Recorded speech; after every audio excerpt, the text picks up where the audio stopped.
I noticed the routines that were obviously embedded from the beginning through different activities that obviously were in place. I noticed the precision partnering with the front to back, and I saw that you had like little posters or signs, so it must be, again, routine, but something that they do to discuss. I noticed that he used the vocab words and he had them repeat it at least once. And then every time we talked about something, he used the math terms that went with whatever he was doing.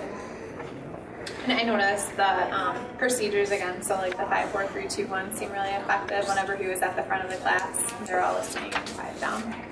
Keep stealing it. I noticed he had the sheet, the note of the day, and when he said that, they all took that sheet out and started to write the note of the day. You could tell that was a procedure again. I was wondering, as they had that note of the day, and it seemed pretty routine as far as students seemed like they knew what to write down, but the 2 girls that were in front of me were asking each other, what did you write down? So I was thinking if he explicitly filled it out or had it on the smart board or something like that. But again, I don't know if they just all routinely know what to write down, or so I thought maybe having something on the board. I noticed a girl in the back who had no partner. So maybe her partner was absent, but she didn't participate in any conversation. So I wonder what they have in play for that I think situation. that would probably be really good for him to hear, because I think we all know when we're up in front and we got all those students and we're thinking about our teaching, we don't always see that. So it's nice to have those eyes around the room to I think part of that might have been too, there was a teacher sitting in the desk behind that student, so maybe it wasn't as apparent. Like I saw it too, and I wondered, maybe it wasn't as obvious because it wasn't an empty desk. But yes. I noticed with the partner work when they were sharing, there was really only one group that shared, so maybe allow for a little bit more time for feedback from the kids for that. And he had asked a couple who didn't want to, but maybe offer it to more like randomly ask more groups. I was going to partner onto that when the one girl said no thank you. I think it's okay sometimes to let kids opt out, but I think maybe I wonder about rephrasing, taking the pressure off of her, but okay, well, what did your partner say? Because I know that's one thing I've tried sometimes. So if a kid feels like, I don't want to say what I said, but what did your partner say? It takes a little pressure off, but still not letting them opt out.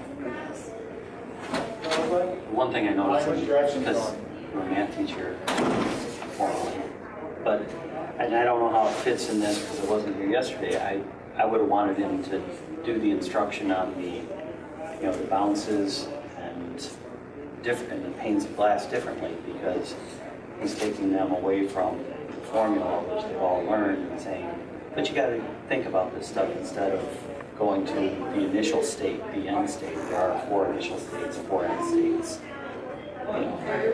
So, but I don't know how to phrase that in using this model to say. Yeah, and that's something that, of course, if we're not a math teacher, like I myself am, and I'm just saying, we're in this, if we have a math teacher going to see a math teacher or English teacher seeing an English teacher, where do they actually say, okay, in my experience, I found it better to stick with the formula.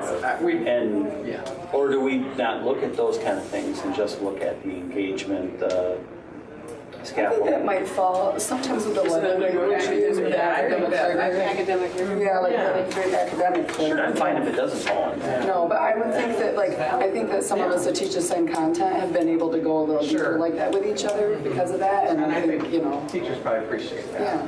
One thing that I think helps a lot too is it depends really on what the teacher wants feedback on. Yes. And maybe he doesn't want, maybe if you go into somebody else's class, they may not want feedback on the content.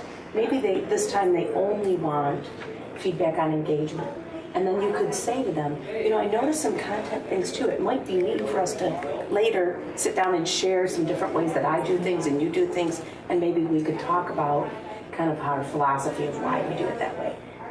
Because when you try, like in this, when we're looking at everything, there's so much, but really if you're going to have somebody come in your classroom, you want them to look at one specific thing at a time. Otherwise it could be overwhelming. Oh, absolutely.